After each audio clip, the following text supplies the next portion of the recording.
I want to begin with something that will sound strange the first time you hear it. You are not stressed despite wanting peace. You are stressed because some part of you, a part you have not yet fully met, a part operating below the level of your conscious awareness, has learned that stress is safer than stillness. Gabor Maté spent 50 years documenting exactly this phenomenon. Not stress as an external imposition, not the ordinary, understandable response to genuinely difficult circumstances, but stress as a chronic, self-sustaining, deeply habituated state that continues to generate itself long after the original circumstances that produced it have passed.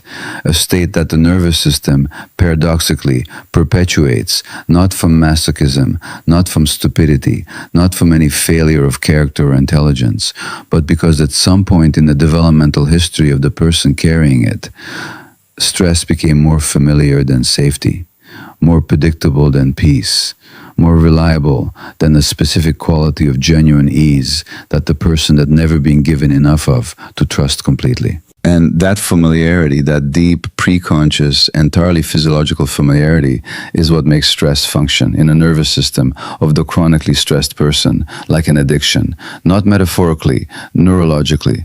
Today I want to walk you through exactly how this works, where the addiction to stress comes from, what it is actually protecting, why genuine release, genuine letting go of the chronic stress state feels so threatening that it requires what I can only honestly call an act of faith, and what that faith actually requires from you.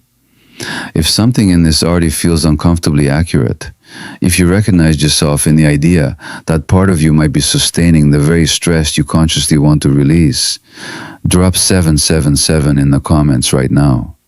777. The frequency of the pattern finally being seen clearly enough to begin changing. When you type 777, you are saying, I'm ready to understand what I've actually been addicted to and why. Type 777 and let us go into it honestly. Let me begin with the neuroscience, because Gabor Maté was always insistent that this conversation had to be grounded in the actual biology, not in self-blame, not in the suggestion that the stressed person is choosing their suffering, but in the genuine, documented, biologically real mechanism through which chronic stress becomes self-perpetuating. The stress response, the sympathetic nervous system activation that produces cortisol, adrenaline, the heightened alertness and readiness of the fight or flight state, was designed for acute, time-limited situations. Danger arises, the system activates, the danger is resolved or escaped, the system returns to baseline. But when stress is chronic, when it is present not as the response to specific acute situations, but as the baseline state itself, the chronic background radiation of a nervous system that has learned to run on permanent alert, something changes in the neurological architecture. The brain adapts, the reward circuitry, the regulatory systems, the hormonal baseline, all reorganize themselves around the chronic stress state as the default. And when the default is disrupted, when something intervenes to actually quiet the system, to bring the nervous system into genuine parasympathetic rest, the brain generates a response that is neurologically almost identical to the response of any other system to the disruption of its habituated chemical state. It generates craving for the familiar state, discomfort in the unfamiliar one. The specific restless, low-grade anxiety of a system that is adapted to a particular neurochemical environment and is now being asked to function in a different one. This is what Gabor Maté meant when he described stress as addictive, not as a loose metaphor, as a precise neurological description of what happens in a nervous system that has been running on chronic stress long enough to organize itself around that state as the default. And this is why genuine rest, genuine stillness, genuine peace often feels worse initially than the stress itself, because the nervous system that is adapted to chronic stress does not experience genuine rest as relief. It experiences it as the absence of its normal operating fuel, as something to be returned to the familiar state as quickly as possible. Now, I want to explain why this happens in the first place, because the neuroscience describes the mechanism but it does not yet explain the origin. And Gabor Maté was always more interested in the origin than the mechanism, because the origin is where the genuine understanding lives. The addiction to stress almost always begins in an early environment where stress was the reliable constant and safety was the occasional exception. Not necessarily dramatic, traumatic, obvious stress, often the quieter, more chronic, more socially invisible stress of an emotional environment characterized by unpredictability, by the specific quality of a home where the emotional weather changed without warning, where love was present but not reliably so, where the child's sense of safety depended on a continuous, exhausting, highly tuned monitoring of the emotional states of the adults around them. In that environment, the child's nervous system learned something that it encoded as survival truth. Stillness is not safe. Because stillness means you are not monitoring. And not monitoring means you might miss the signal. And missing the signal could mean the loss of connection, or the arrival of danger, or simply the specific vulnerability of being caught unprepared by a shift in the emotional atmosphere that a more vigilant version of yourself would have detected in time to respond to. In other words, the chronically stressed person learns stress as a form of protection, as the specific energy-intensive, continuously operational protection of a nervous system that could not afford to stand down. And that learning, established pre-verbally, encoded in the body, confirmed by years of experience, does not simply update when the circumstances change. It continues to run in adult environments that do not require the vigilance, in relationships that do not carry the original danger, in moments of genuine opportunity for rest and peace that the nervous system, faithfully executing its old programming, experiences not as opportunities, but as threats. Now, I want to give you the 7 specific ways this addiction to stress manifests in daily life, not to diagnose you, to give you the specific recognition that makes genuine change possible. The first manifestation: you feel most productive under pressure and almost incapable of meaningful work without it. Gabor Maté observed this with great consistency in people whose nervous systems had adapted to chronic stress. The specific quality of pressure, the deadline, the urgency, the looming consequence of non-completion functions for these people not as an obstacle to work, but as this necessary fuel. Without the pressure, the motivation does not arise, not because the person is lazy or unmotivated in any general sense, but because the nervous system that learned to function under stress requires the stress state to activate its full capacity. This creates a specific and painful trap. The chronically stressed person who has learned to depend on pressure for productivity unconsciously generates pressure when it is not externally available. They procrastinate until the deadline creates the urgency. They take on more than is manageable so that the stress of overcommitment maintains the activation they require.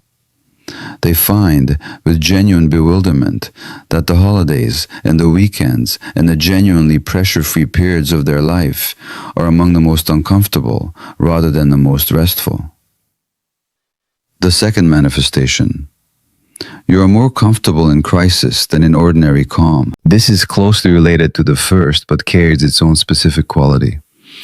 The person who has adapted to chronic stress often reports a genuine and uncomfortable sense that their life is not quite real unless something significant is at stake. The ordinary, unmarked, genuinely undemanding days feel somehow hollow by comparison to the days when something requires urgent attention.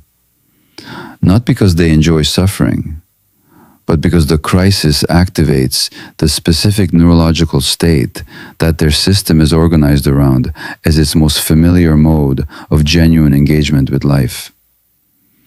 Gabor Maté observed this in people who seemed, from the outside, to be genuinely committed to reducing the stress in their lives, while unconsciously, consistently generating the next crisis before the previous one had fully resolved. The third manifestation: Genuine good news produces anxiety rather than straightforward relief. This sign is one of the most disorienting for the people who experience it because it makes so little sense from the outside. Something genuinely good happens, a problem resolves, a fear proves unfounded. And instead of the clean, uncomplicated relief that the situation would seem to warrant, something else arises first, a tightening, a weighting, a specific low-grade sense that this is too easy, that the other shoe has not yet dropped, that the good thing will be taken back. Gabor Maté understood this as the nervous system's accurate prediction based on his developmental history. If early positive experiences were reliably followed by disappointment or disruption or the withdrawal of what had been offered, the nervous system learns to treat the arrival of good things not as occasions for genuine relief, but as occasions for heightened vigilance.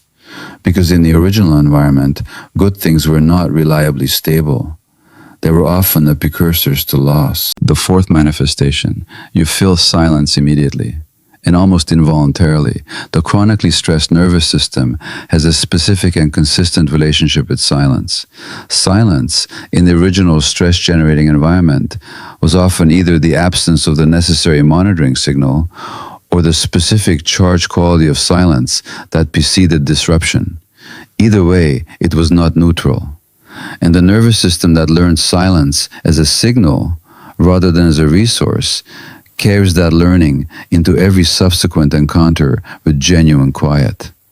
The result is a person who fills silence reflexively, with sound, with activity, with thought, with scrolling, with the continuous low-grade input of a nervous system that has never been given enough genuine quiet to develop a neutral relationship with it.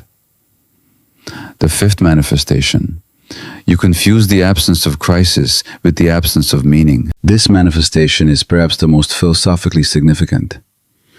Gabor Maté observed that people who have adapted to chronic stress frequently develop a genuine, if unconscious, equation between the intensity of the stress they are managing and the significance of their lives. The crisis confirms that something important is at stake. The urgency confirms that their engagement matters.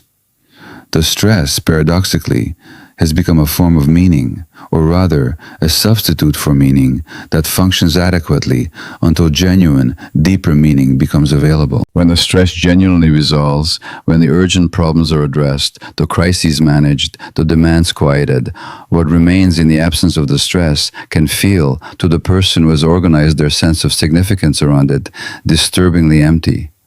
Not because their life is actually empty, but because the form of meaning they had available, the meaning of the indispensable crisis manager, the always responsive emergency resource, has temporarily dissolved along with the emergency.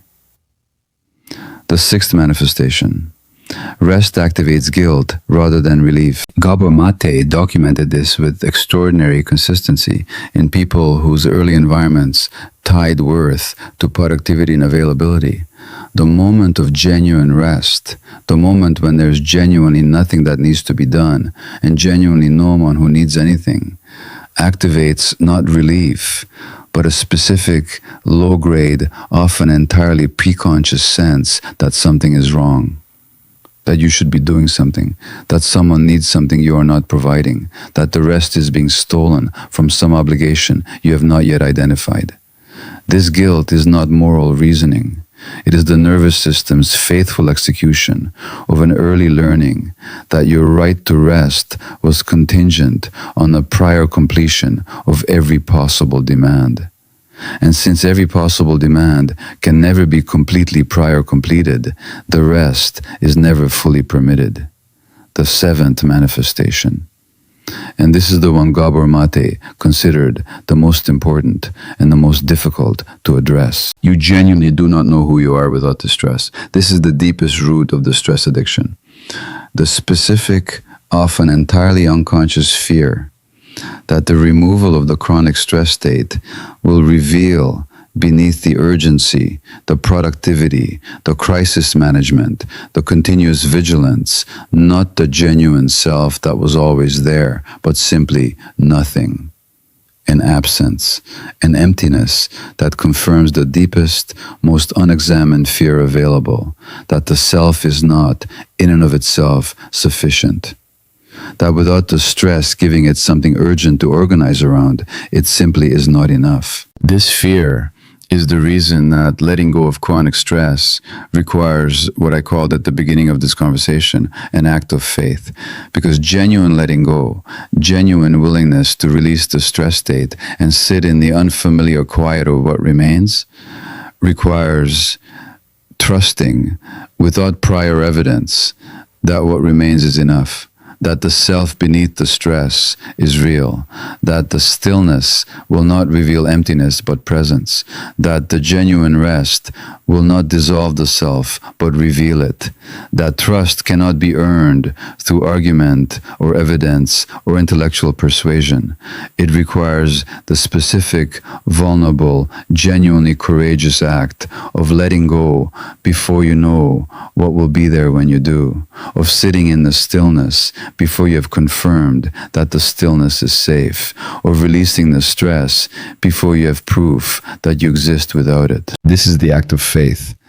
Not faith in a doctrine or a belief system. Faith in the genuine, pre-stress, pre-adaptive, preconditioned self that was always there and has been waiting with the extraordinary patience that only something genuinely real can sustain for the moment when the person carrying the stress would finally, genuinely be willing to let it down. Gabor Maté was honest about how difficult this is. He was honest about it in the most personally credible way possible, by describing his own experience of it, his own long and genuinely difficult encounter with the specific, compulsive quality that his own early history had built into his relationship with work, with urgency, with the particular driven quality of someone whose sense of genuine worth had been tied, far longer than he knew, to his indispensability. He did not overcome it quickly. He did not overcome it through willpower or insight alone. He overcame it gradually, imperfectly, in ways that continued to require attention and honest self-witness throughout his life, through the specific combination of genuine understanding and genuine compassion for the self that had built the stress addiction in the first place, for the child who had needed the vigilance, for the nervous system that had been doing its best with what it was given, for the adaptive intelligence that had kept him functioning when functioning was what was required. That compassion, genuine, not performed, not deployed in the service of changing the behavior more efficiently, but simply offered to the self that had built the behavior as an act of honest recognition, is the ground from which genuine letting go becomes possible. Not as the abandonment of responsibility, not as the denial of genuine demands, not as a spiritualized bypassing of the real and legitimate requirements of a genuine life, but as the specific, quiet, deeply personal discovery that the self beneath the stress is real, that the stillness does not reveal emptiness, that what remains when the urgency resolves is not nothing, but something, something genuine, something sufficient, something that has always been there and has never, despite everything, stopped being enough.